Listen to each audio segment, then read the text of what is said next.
began my teaching career after my chemistry degree in PGCE in the UK. I taught in UK government schools for 4 or 5 years. And the school I was working in was not an IB school, it was a British curriculum school, but there were IB schools in Dubai, and I thought this looks interesting, and they seem to be growing. And I quickly realized that the niche of international education was probably going to be the IB. I moved to Vietnam, Hanoi, which was an IB world school, and I really enjoyed the IB. It aligned a lot to my philosophy of teaching and learning, and what I thought good education should look like. It was flexible enough, you know, but without being too rigid, but also rigorous.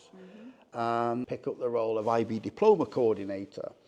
And that was during an exciting time where the school was changing campus and changing its brand to become Boston International School. So some months ago, we really felt that there was a bit of a gap in how we support students. You know, classroom teachers focus on their subject, college counselors focus on college pathways. I focus mainly on academics, and then we have pastoral support, SEN support, and so on. But what we were looking for was somebody that in some ways brings all of that together, right? And this is the role of the academic counsellor. It's a role that when we started, the job description was vague, because nobody really knew what it was going to look like, and it's evolved. So, you know, what we were looking for is somebody with a great understanding of what the IB looks like, somebody with good cultural understanding of China and the international students that we have, Korean students, Chinese students mainly, and somebody that has a lot of empathy, can understand students' challenges and successes, and can work well with parents and teachers. And that's really where the role's evolved. I think it's still evolving, but I think it's a great role. It's added a lot of value to what we can offer students in terms of helping them just take a step back, maybe with their parents, and just reflect on where will I be 2 years from now? Am I on the correct path? Am I on track for my goals?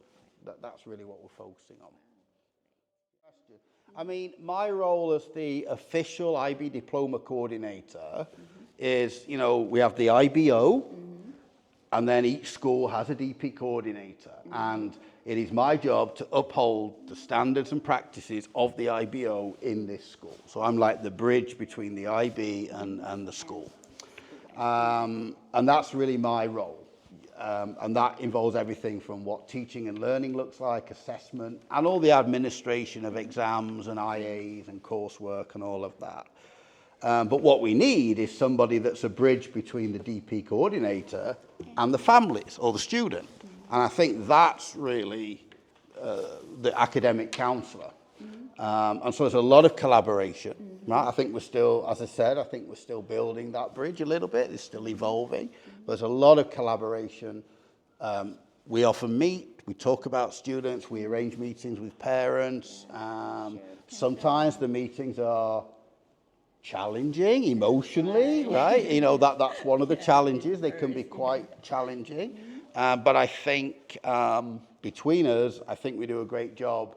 And I know that parents appreciate that additional layer of support.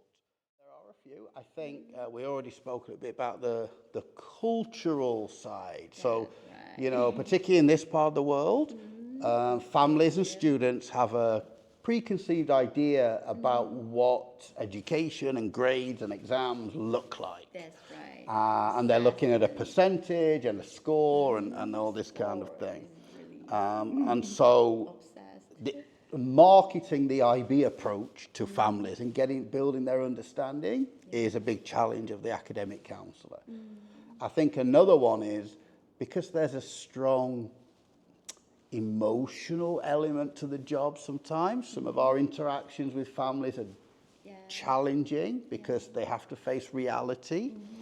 I think that can be emotionally draining on counsellors if you're not careful, because we're only human, right? So that can also be challenging. But we do our best to support students through.